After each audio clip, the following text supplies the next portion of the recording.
दिल्ली में Seelampur Kunal murder case, जिक्रा को न्यायिक हिरासत में जेल भेजा गया है। कड़कड़डुमा कोर्ट ने न्यायिक हिरासत में जेल भेजा। साहिल को 2 दिन की पुलिस रिमांड में भेजा गया है। जिक्रा को गिरफ्तार किया गया था। गिरफ्तारी के 24 घंटे के अंदर कोर्ट में पेश किया गया। दिल्ली की कड़कड़डुमा अदालत में पेश किया गया और कड़कड़डुमा कोर्ट ने इसे जुडिशियल कस्टडी में जेल भेज दिया है। लेकिन साहिल को 2 दिन की पुलिस रिमांड पर भेजा गया है। अब थाने में साहिल से पूछताछ होगी। हालांकि जिक्रा इन आरोपों को खारिज कर रही है। सीधा रुक करेंगे, हमारे साथ सहयोगी इंदर यादव लाइव कनेक्ट हैं। इंदर, जिक्रा को जुडिशियल कस्टडी, साहिल को पुलिस कस्टडी में भेजा गया है, और क्या जानकारी? बिल्कुल, देखिए आयुष, इस वक्त का ताजा अपडेट यही है। सीलमपुर हत्याकांड मामले में जिक्रा को जुडिशियल कस्टडी में भेज दिया गया है, क्योंकि देखिए कोर्ट से 2 दिन की रिमांड मिली थी और इस दौरान दिल्ली पुलिस ने तमाम तरह की जो पूछताछ है वो लेडी डॉन से करी। और ऐसे में अब आज जब रिमांड की अवधि खत्म हुई तो दोबारा उसको कोर्ट में पेश किया गया, जहां से उसको जुडिशियल कस्टडी में भेज दिया गया। लेकिन इस बीच एक ताजा अपडेट ये भी है आयुष कि जो साहिल है उसको दिल्ली पुलिस को 2 दिन की रिमांड मिली है, यानी कि 2 दिन तक जो साहिल है वो पुलिस कस्टडी में रहेगा और पुलिस के जो आला अधिकारी हैं वो और ज्यादा पूछताछ करने वाले हैं। क्योंकि देखिए जो हथियार कुणाल की हत्या में प्रयोग किए गए थे दिल्ली पुलिस अब तक बरामद नहीं कर पाई है, तो कहीं ना कहीं उन सवालों का सामना करेगा साहिल। क्योंकि देखिए लेडी डॉन सीलमपुर में अपना एक पूरा गैंग चलाती थी, हाशिम बाबा गैंग से जिक्रा जुड़ी हुई थी और ऐसे में अब साहिल 2 दिन तक पुलिस के तीखे सवालों का सामना करेगा। अब तक की गिरफ्तारी की हम बात करें आयुष, तो इस पूरे मामले में अब तक 9 गिरफ्तारियां हो चुकी हैं। लेकिन देखिए कहीं ना कहीं जिस तरीके से साहिल को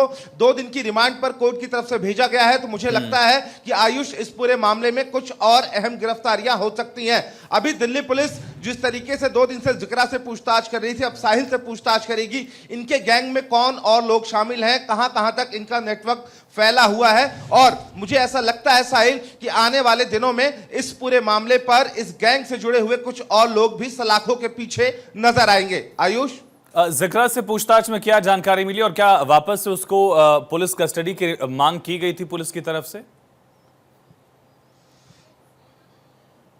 बिल्कुल, देखिए कोर्ट में जब पुलिस ने जिक्रा को पेश किया तो जिक्रा की रिमांड नहीं मांगी गई थी, साहिल की रिमांड मांगी गई। तो जिक्रा को जुडिशियल कस्टडी में भेज दिया गया है, साहिल को 2 दिन की रिमांड मिली है। पुलिस साहिल से पूछताछ करेगी। देखिए जब जिक्रा से पूछताछ हुई थी तो जो ये 9 अहम गिरफ्तारियां हुई हैं आयुष इस पूरे मामले में, वो जिक्रा की ही पूछताछ के दौरान जो खुलासे हुए, जिन जिन लोगों का नाम जिक्रा ने बताया, उसी के आधार पर इतनी बड़ी गिरफ्तारियां कुणाल हत्याकांड मामले में हुई। लेकिन बड़ी बात यह है कि देखिए एक चौंकाने वाला खुलासा जिक्रा ने इस पूरे मामले में किया था। जिक्रा का एक साफ तौर से कहना था कि जिक्रा के भाई के ऊपर लाला और कुछ लोगों ने हमला किया था और जिसमें कुणाल भी इन्वॉल्व था।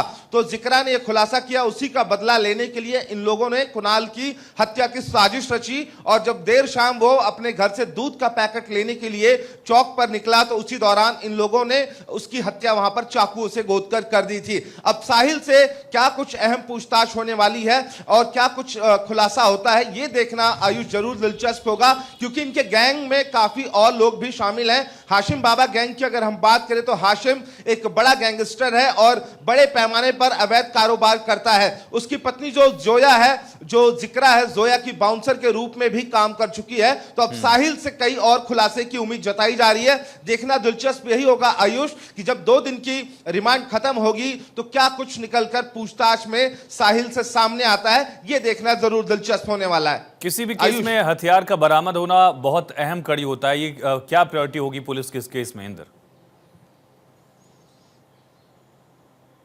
बिल्कुल, देखिए किसी भी घटना में हथियार जिससे किसी भी घटनाक्रम को अंजाम दिया गया है तो एक सबूत होता है और उस सबूत के आधार पर ही सजा का ऐलान कोर्ट के द्वारा किया जाता है। तो मुझे लगता है कि दिल्ली पुलिस जो है, आरोपियों को दिल्ली पुलिस ने गिरफ्तार जरूर किया है, लेकिन सबूत जुटाना भी उतना ही अहम है आयुष। क्योंकि अगर सबूत नहीं होंगे तो कोर्ट में कह सकते हैं साक्ष्य के अभाव में आरोपियों को फायदा मिल जाता है। तो जिस तरीके से कोर्ट के द्वारा साहिल को 2 दिन की रिमांड पर भेजा गया है तो ऐसा लगता लगता है कि दिल्ली पुलिस वो तमाम सबूत जुटाना चाह रही है, वो तमाम जो इसमें साक्ष्य हैं वो जुटाना चाह रही है। इस वजह से ये 2 दिन की जो रिमांड है वो काफी अहम हो जाती है और देखना यही होगा आयुष कि जब रिमांड खत्म होगी तो क्या पूछताछ में क्या कुछ खुलासा होता है, क्या कुछ और लोग इस जांच के दायरे में शामिल होते हैं, क्या दिल्ली पुलिस कुछ और अहम गिरफ्तारियां करती है। और सबसे बड़ी बात यह है कि कुणाल हत्याकांड में प्रयोग किए गए वो चाकू जिनसे हत्या की गई थी कुणाल की, वो कहां पर इन लोगों ने डंप किए हैं।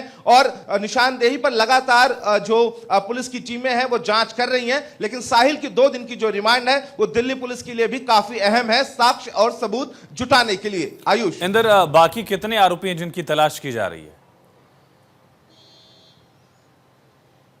देखिए अभी इस गैंग के जुड़े हुए जो लोग हैं उनसे लगातार जो अभी जिक्रा से भी पूछताछ हुई थी, तो गैंग में देखिए जो हत्याकांड हुआ उसमें बताया जा रहा था कि 5 से 6 लोग शामिल थे, जिसमें साहिल और जिक्रा और उसके कुछ और लोग शामिल थे। तो देखिए 9 गिरफ्तारियां हो चुकी हैं, यानी कि दिल्ली पुलिस अब ये कोशिश कर रही है कि जिक्रा जो लेडी डॉन है सीलमपुर की, उसके पूरे ग्रुप को, उसके पूरे नेटवर्क को खत्म किया जाए। क्योंकि देखिए वहां पर सीलमपुर में जब हम ग्राउंड जीरो से रिपोर्ट कर रहे थे तो वहां के लोग आयुष लगातार ये कह रहे थे कि कानून व्यवस्था पर एक बड़ा सवाल उठता है और आए दिन ये आरोपी इसी तरह की घटनाओं को अंजाम देते थे, लेकिन सबूत और साक्ष्य ना होने की वजह से ये आसानी से छूट भी जाते थे। तो मुझे ऐसा लगता है कि जिक्रा जो है उसके पूरे ग्रुप को खत्म करने के लिए और एक अच्छी कानून व्यवस्था बहाल करने के लिए दिल्ली पुलिस इस वक्त काम कर रही है और इसी वजह से साहिल की जो 2 दिन की रिमांड है वो बेहद अहम हो जाती है। इंदर, तमाम जानकारी के लिए, इन तथ्यों से रूबरू कराने के लिए शुक्रिया आपका। फिलहाल साहिल से अब 2 दिन से सख्ती से पूछताछ होगी।